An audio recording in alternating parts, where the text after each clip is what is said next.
નમસ્તે વિદ્યાર્થી મિત્રો, ધોરણ 11 ગણિત પ્રકરણ 4 ગાણિતિક અનુમાનનો સિદ્ધાંત.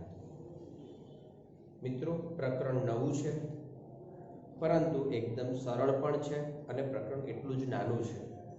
આ પ્રકરણમાંથી 2 કે 3 ગુણમાં ક્વેશ્ચન પૂછાતા હોય છે. હવે ગાણિતિક અનુમાનનો સિદ્ધાંત એટલે શું?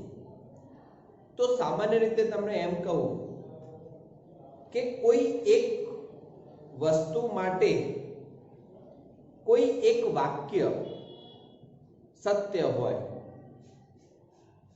એ વસ્તુને અનુરૂપ બીજી વસ્તુ માટે પણ એ વાક્ય સત્ય હોય, પહેલી અને બીજી 2 વસ્તુને અનુરૂપ કોઈ ત્રીજી વસ્તુ માટે પણ એ વાક્ય સત્ય હોય, તો એકબીજા ઉપર વસ્તુ આધાર રાખે છે ત્યારે પેલું વાક્ય સત્ય બને છે.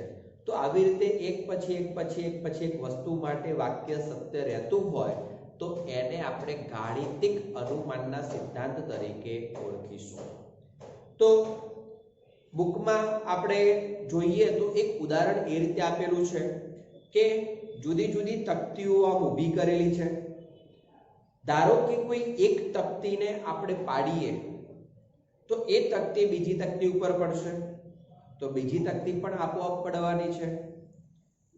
પહેલી અને બીજી તકતીઓ પડી છે તો એ ત્રીજી તકતી ઉપર પડશે, તો ત્રીજી, એવી રીતે ચોથી, પાંચમી, જ્યાં સુધી ક્રમિક તકતીઓ લગાવેલી હશે અથવા મૂકેલી હશે તો એ બધી જ તકતીઓ આવી રીતે એક પછી એક પડશે. આમાં એવું વિચારવાનું છે કે આપણે ધક્કો કોને લગાવ્યો છે? પહેલી તકતીને, પરંતુ એની અસર બીજાને થઈ, એની અસર ત્રીજાને થઈ, એની અસર ચોથાને થઈ. એ પ્રમાણે એક પછી એક કરીને છેલ્લી તકતી સુધી એની અસર પહોંચે છે. તો આ જે વસ્તુ જે દર્શાઈ રહ્યું છે ગાણિતીય અનુમાનનો સિદ્ધાંત છે. તો હવે ખરેખર ગાણિતીય અનુમાનનો સિદ્ધાંત શું છે એને આપણે અહીંયા નોંધીએ અને એને સમજવાનો પ્રયત્ન કરીએ. તો કે ગાણિતિક અનુમાનનો સિદ્ધાંત.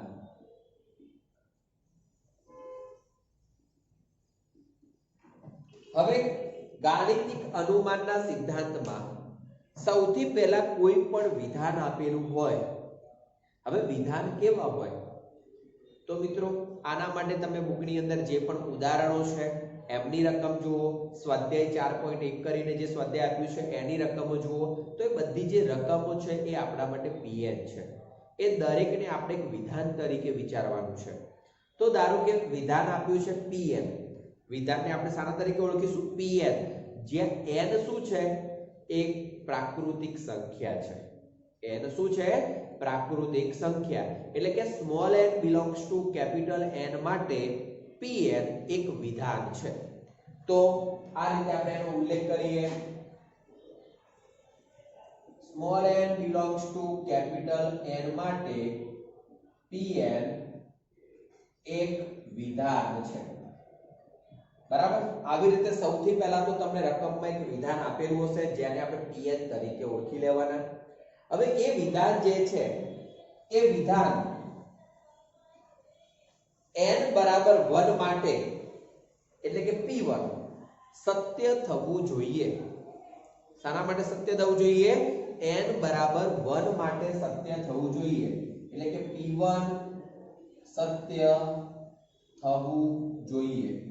એટલે આપણે સાબિત એમ જ કરવાનું છે કે n બરાબર 1 ડાબી બાજુમાં મૂકવાની, એવી રીતે જમણી બાજુમાં મૂકવાની. ડાબી બાજુ અને જમણી બાજુ સરખી મળે છે તો આપણે કહી શકીએ કે p1 સત્ય છે.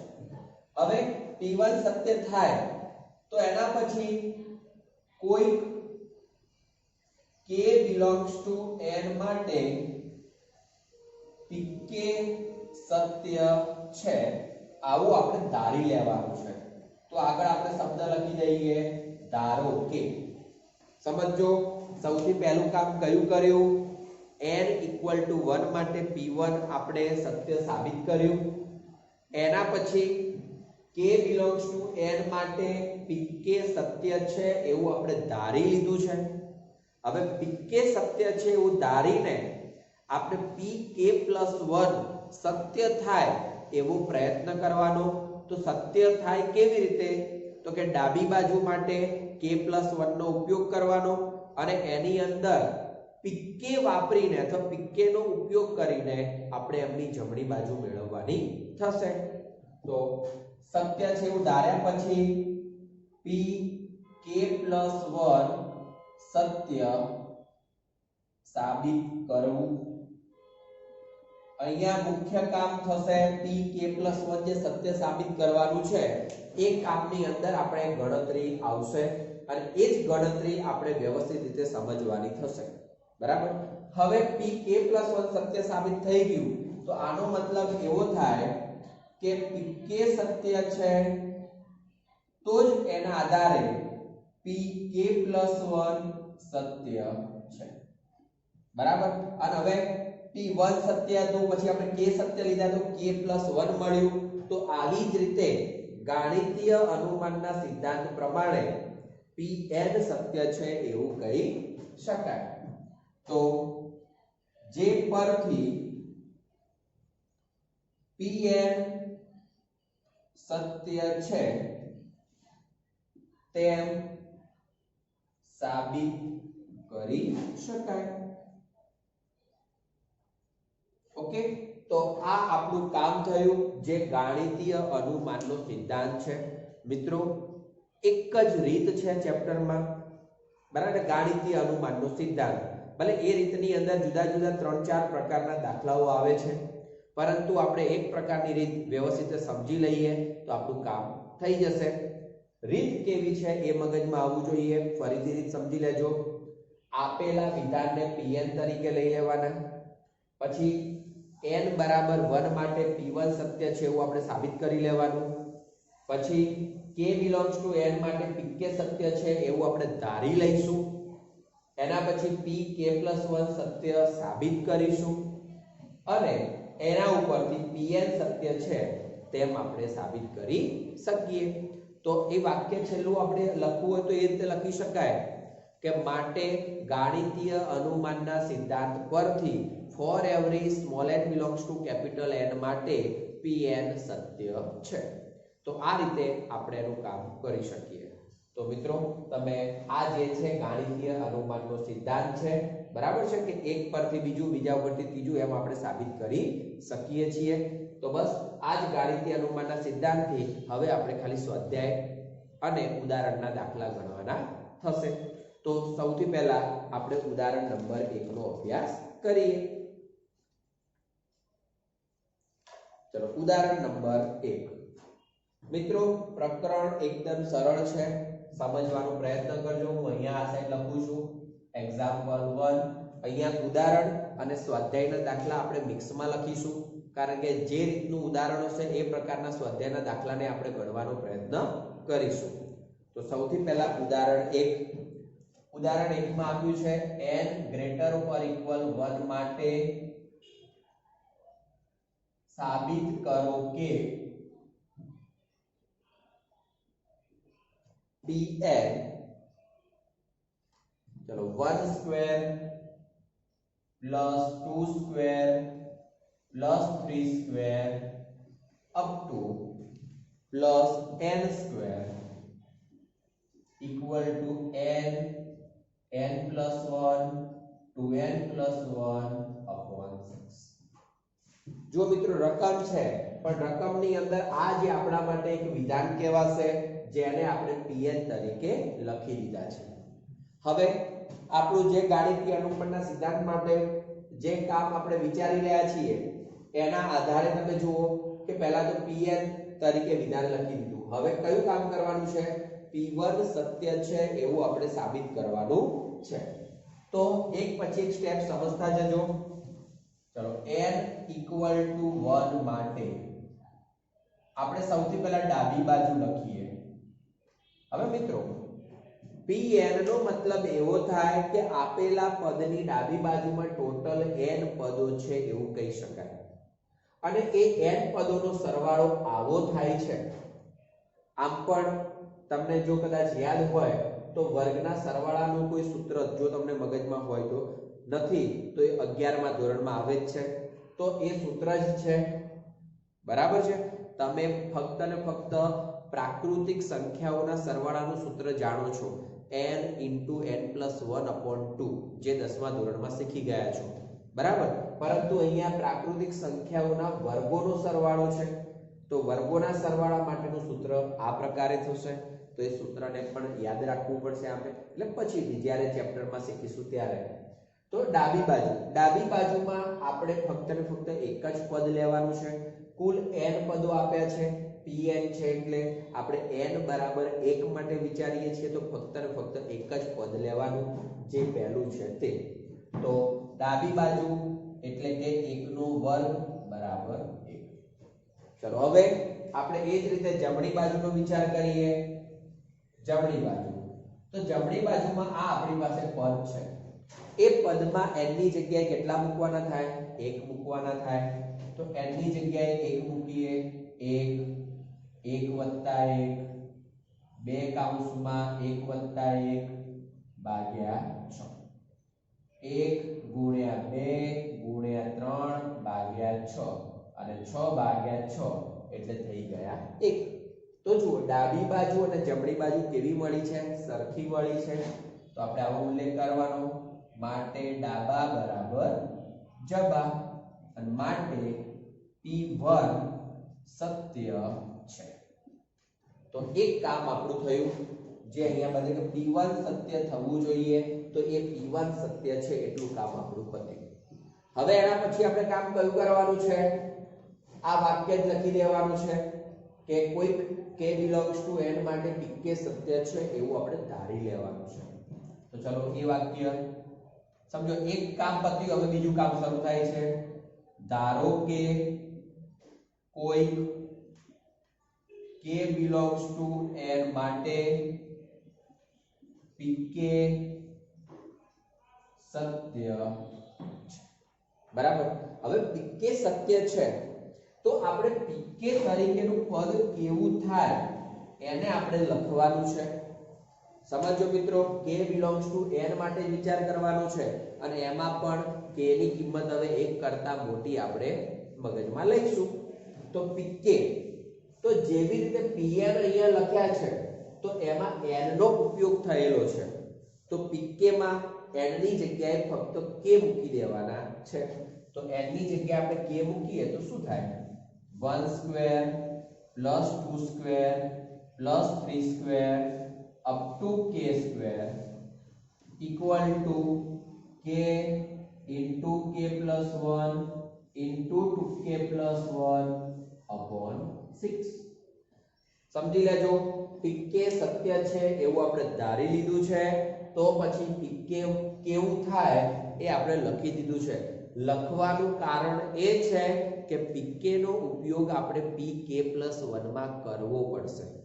હંમેશા કોઈ પણ દાખલો હોય તેમાં pk નું વિધાન તમારે લખી દેવાનું।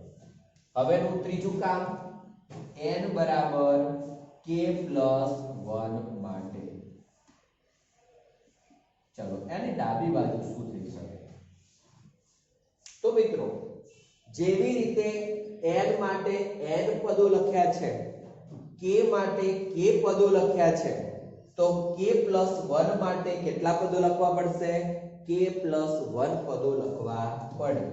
એનો મતલબ કે 1² 2² 3² up to k + 1 નો લખી શકાય। જેવી રીતે pn છે, જેવી રીતે pk છે, એવી જ રીતે pk + 1 આપણે લખ્યા। મિત્રો, છેલ્લું પદ k + 1 નો સ્ક્વેર હોય તો એની આગળનું પદ કયું આવે? k નો સ્ક્વેર આવી શકે કે ના આવી શકે? તો કાં તો આપણે આ સ્ટેપમાં k² લખી દેવાના, જો ત્યાં નથી લખવા તો એની નીચેના સ્ટેપમાં આપણે લખીશું, બરાબર। તમને જે રીતે અનુકૂળ પડે તે। આ દાખલા પૂરતું હું પછીના સ્ટેપમાં લખું છું, તો અહીંયા હું equal to 1² + 2² + 3² + k² પ્લસ કે પ્લસ 1 નો સ્ક્વેર. ઓકે, કે પ્લસ 1 હતું તો એની આગળ કે હોય, એની આગળ કે માઈનસ 1 હોય, પણ આપણે જેટલી જરૂર છે એટલું એટલે કે કે ની જરૂર છે એ લખવાનું કારણ શું કે જેથી કરીને આટલેથી આટલા સુધીના પદો જે આપણા માટે પીકે છે, જોઈ લો તો પીકે તરીકે આની જગ્યાએ આપણે આ જમણી બાજુ મૂકી શકીએ. તો અહીંથી આટલા પદોની જગ્યાએ આપણે જમણી બાજુ મૂકવાની છે. તો ઇક્વલ ટુ કે ઇન્ટુ કે plus 1 into 2k plus 1 upon 6 અને પ્લસ કે પ્લસ 1 નો. ફક્ત શું કામ કર્યું છે? પીકે નો આપણે ઉપયોગ કર્યો છે. 1 થી કે સુધીના જે પદો છે એની જગ્યાએ આ ડાબી બાજુની જગ્યાએ આપણે જમણી બાજુ અહીંયા લખી છે. તો આપણે કૌંસમાં એનો ઉલ્લેખ કરી દઈએ કે પીકે નો ઉપયોગ કર્યો છે અથવા પીકે પરથી. હવે આપણે હજી સાદુરૂપ આપવાનું છે, પણ સાદુરૂપ આપીને કેવું પદ લાવવાનું છે તો એ પદ પહેલા આપણા મગજમાં હોવું જોઈએ. મિત્રો, આપણે pk+1 સાબિત કરી રહ્યા છીએ તો pk+1 ની ડાબી બાજુ લખી છે, એની જમણી બાજુ કેવી આવે? તો જે n વાળું પદ છે એમાં n ની જગ્યાએ k+1 હોય તેવું. તો ખાલી આપણે એને બાજુમાં નોંધી દઈએ. તો n ની જગ્યાએ k+1, બીજા પદમાં k+1+1, ત્રીજા પદમાં જો એનું સાદુરૂપ આપીને હું થોડુંક લખું છું. અહીંયા k+1 હોય તો શું થાય? 2k+2+1, એનો મતલબ કે 2k+3, અને છેદમાં તો શું આવશે? 6. આપણે આ રીતનું પદ અથવા આને સાદુરૂપ આપી દઈએ તો શું થશે? k+2. આપણે આનું સાદુરૂપ આપીને આ પ્રકારનું પદ લાવવાનું છે. જો આ પ્રકારનું પદ આવે તો આપણે કહી શકીએ, અથવા એ પદને પછી k+1 માં આપણે લખી શકીએ કે ઇક્વલ ટુ જમણી બાજુ. બરાબર? એટલે આપણા મગજમાં આનું ટાર્ગેટ હોવો જોઈએ. ચલો હવે આ પદ લાવવા માટે બંનેમાંથી શું સામાન્ય નીકળે છે? તો અંશમાંથી k+1 સામાન્ય નીકળે છે. બીજું તો કશું દેખાતું નથી. બરાબર? તો અત્યારે k+1 આપણે સામાન્ય લઈ લઈએ. તો ઇક્વલ ટુ k+1 સામાન્ય. તો કૌંસમાં અહીંયા k, અહીંયા 2k+1, અહીંયા 6 અને અહીંયા k+1.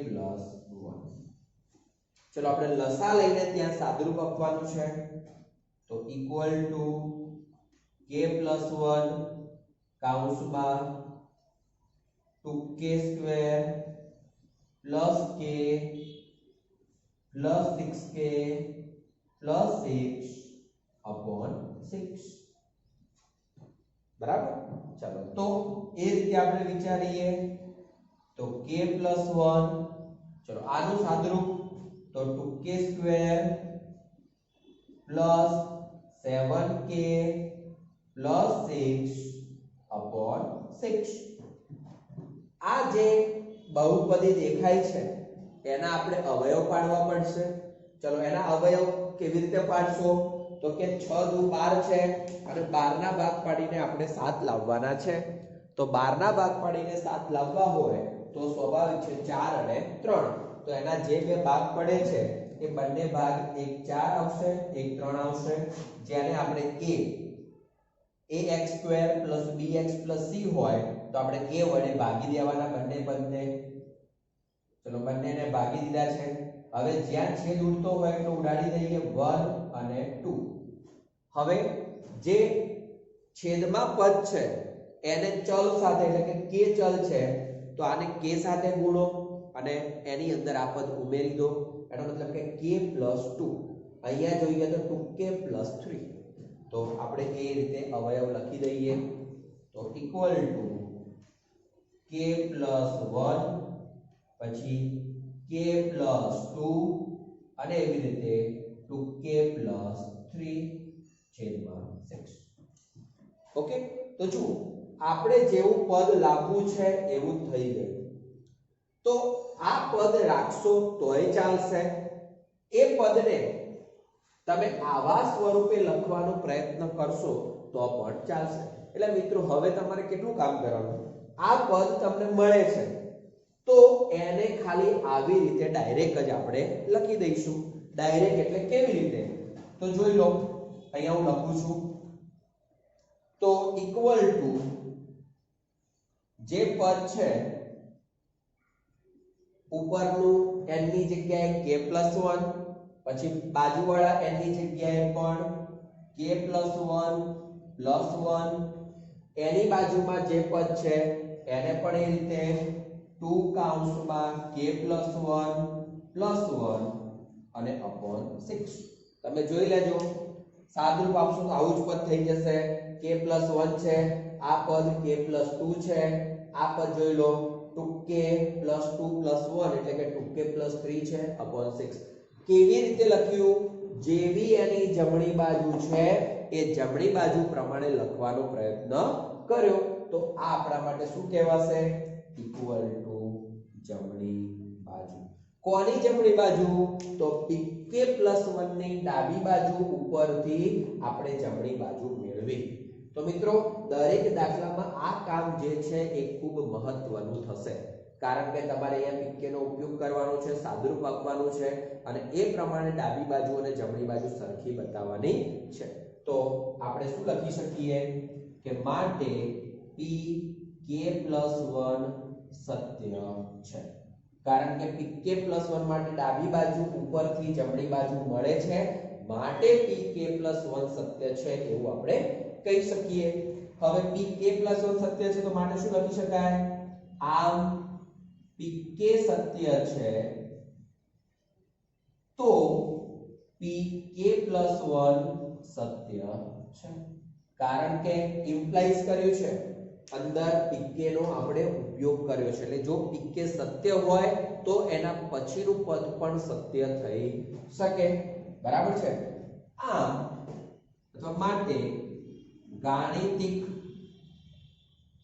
અનુમાનના સિદ્ધાંત પરથી for every n belongs to n માટે pn સત્ય છે. બરાબર છે. ગાણિતિક અનુમાનના સિદ્ધાંતથી જ આપણે કહી શકીએ છીએ કે pn સત્ય છે. એનો મતલબ કે pn તરીકે આ પદ સત્ય છે. બસ. તો હવે છેલ્લે પદ એક વખત નહીં લખો તો પણ ચાલશે. તો મિત્રો આ થઈ ઉદાહરણ નંબર 1 માટેની સાબિતી. આશા રાખું છું કે આની અંદર તમને ખૂબ વ્યવસ્થિત રીતે સમજણ પડી હશે. મિત્રો એક વખત રીત તમને સમજણ પડશે તો કોઈ પણ દાખલો હશે તમે આ જ પ્રકારે ગણી શકશો. ફક્ત તમને અહીંયા સાદુરૂપ આપતા આવડતું હોવું જોઈએ. તો ઉદાહરણ 1 પછી આપણે અભ્યાસ કરીએ ઉદાહરણ નંબર 3 નો. કોનો અભ્યાસ કરીએ? ઉદાહરણ નંબર 3 નો. તો ચલો અહીંયા જ આપણે જોઈએ છીએ. ઉદાહરણ નંબર 3 ની રકમ જુઓ તમે.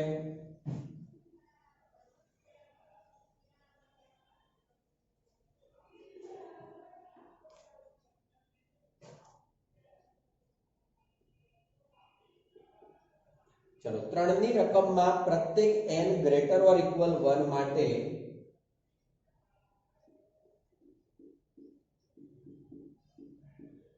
ચલો pn જે આપ્યા છે એને આપણે લખી દઈએ. તો pn કેટલા આપ્યા છે? 1/1 into 2, 1/2 into 3, 1/3 into 4 up to 1/n into n plus 1 equal to n/n plus 1. આ પ્રકારે આપણે એને સાબિત કરવાનું છે. મિત્રો ઉદાહરણ 1 સાઈડમાં ગણેલું છે, બસ એ રીતને આપણે ફોલો કરતા જઈએ અને એ પ્રમાણે આપણે દાખલાને ફટાફટ જોઈ લઈએ. તો સૌથી પહેલું કામ n બરાબર 1 માટે. ચલો ડાબી બાજુ આપણે લખી દઈએ. તો અહીંયા ટોટલ n પદો છે. કેવી રીતે કહી શકાશે? અહીંયા જુઓ પહેલા પદમાં 1 છે, બીજા પદમાં 2 છે, ત્રીજા પદમાં 3 છે, છેલ્લા પદમાં n છે. એનો મતલબ કે કુલ n પદો છે. તો એક માટે ફક્ત પહેલું પદ લેવાનું છે. 1/1 into 2 equal to 1/2. ચલો જમણી બાજુ આપણે વિચારીએ તો અહીંયા 1/1 plus 1 equal to 1/2. ડાબી બાજુ અને જમણી બાજુ કેવી થઈ? સરખી થઈ. માટે ડાબા બરાબર જમણા. માટે P1 સત્ય છે. હવે P1 સત્ય છે એટલું સાબિત થઈ ગયું. હવેનું કામ કે માટે ધારો કે કોઈ k belongs to n માટે pk સત્ય છે. તો pk શું લખી શકાય? તો pk આપણે લખવા હોય તો આને આધારે k માટે 1/1 into 2, 1/2 into 3, 1/3 into 4 up to 1/k into k plus 1 equal to k/k plus 1. બરાબર? જ્યાં n છે n ની જગ્યાએ ખાલી k મૂકી દેવાના છે તો pk થઈ ગયા. હવે કોના માટે? તો n બરાબર k plus 1 માટે. તો n બરાબર k plus 1 માટે ડાબી બાજુ. તો જેવી રીતે આ પદ છે એ આપણે n ની જગ્યાએ k plus 1 મૂકીએ એ રીતે લખી દેવાનું છે. તો ચલો આને આધારે લખીએ 1/1 into 2, 1/2 into 3, 1/3 into 4 up to 1/n ની જગ્યાએ k plus 1 અને એ જ રીતે k plus 2. અહીંયા k plus 1 આવશે તો આ પદ k plus 2 થઈ શકે. ચલો તો હવે આ પદની આગળનું પદ કયું આવે એનો ઉલ્લેખ કરી દઈએ. જે આપણે અહીંયા ઉલ્લેખ કર્યો છે કે આની આગળનું પદ k2 આવે છે એ પ્રમાણે 1/1 into 2, 1/2 into 3, 1/3 into 4 up to 1/k into k plus 1. અને પછી આની અંદર એક વધશે, આની અંદર એક વધશે 1/k plus 1 k plus 2. કારણ કે તમે અહીંયા જોશો આમાં એક વધ્યા, આમાં એક વધ્યા, ફરી આમાં એક વધ્યું, આમાં એક વધ્યું છે એ રીતે ક્રમ. તો આ પદ છે તો એની આગળનું પદ લખવું છે તો બંનેમાંથી એક એક ઓછા કરવા પડશે. આની અંદર એક ઓછા કરીએ તો k અને આની અંદર એક ઓછા કરીએ તો k plus 1. ચલો હવે અહીંથી આટલા સુધીના પદોનો ની જગ્યાએ આપણે pk નો ઉપયોગ કરવો છે. pk નો ઉપયોગ કરીને આપણે આ પદ લખી શકીએ તો equal to k/k plus 1. કોની જગ્યાએ લખ્યું? અહીંથી આટલા પદોની જગ્યાએ આ પદ એમનું એમ વધ્યું છે 1/k plus 1 into k plus 2. ચલો હવે કેટલા સામાન્ય નીકળશે બંનેમાંથી? તો બંનેમાંથી 1/k plus 1 આપણે સામાન્ય લઈએ તો 1/k plus 1 સામાન્ય લઈએ તો આ જગ્યાએ ફક્ત k, આ જગ્યાએ 1/k plus 2. ચલો એનું આપણે સાદુરૂપ આપીએ તો શું થાય? તો 1/k plus 1 આનું સાદુરૂપ આપીશું તો જોઈ લેજો આ પદ અહીંયા ગુણાશે k² plus 2k plus 1 upon k plus 2. બરાબર? ચલો આ પદ એટલે હું અહીંયા નીચે નથી લખતો પણ બાજુમાં લખું છું તો k plus 1 નો square upon k plus 1 into k plus 2. ચલો એક વખત k plus 1 ઉડી જશે તો k plus 1 upon k plus 2. મિત્રો n equal to k plus 1 માટે તમે જમણી બાજુ યાદ કરો n ની જગ્યાએ k plus 1, અહીંયા k plus 1 અને plus 1 એટલે k plus 2. તો જુઓ એ ટાઈપનું પદ મળી ગયું છે. ખાલી આપણે k plus 1 સ્વરૂપમાં લખી દઈએ તો equal to k plus 1 upon k plus 1 plus 1 જે આપણા માટે શું થશે? જમણી બાજુ. કારણ કે n ની જગ્યાએ k+1 મૂકો ત્યારે આપણને આ પ્રકારનું પદ દેખાય છે. મતલબ ડાબી બાજુ ઉપરથી જમણી બાજુ મળી ગઈ.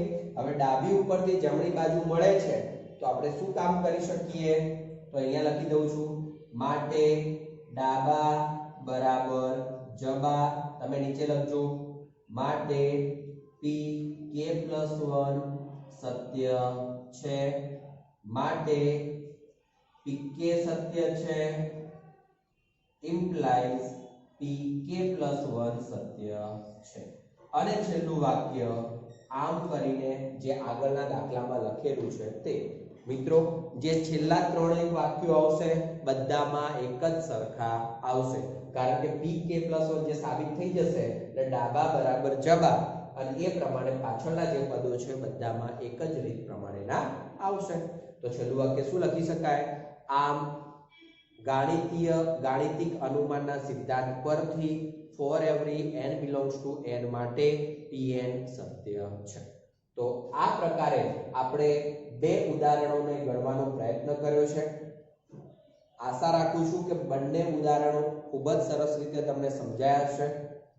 આ જ પ્રકારના બીજા ઉદાહરણોનો આપણે નેક્સ્ટ વિડીયોમાં અભ્યાસ કરીશું. Thank you. જય હિન્દ, જય ભારત.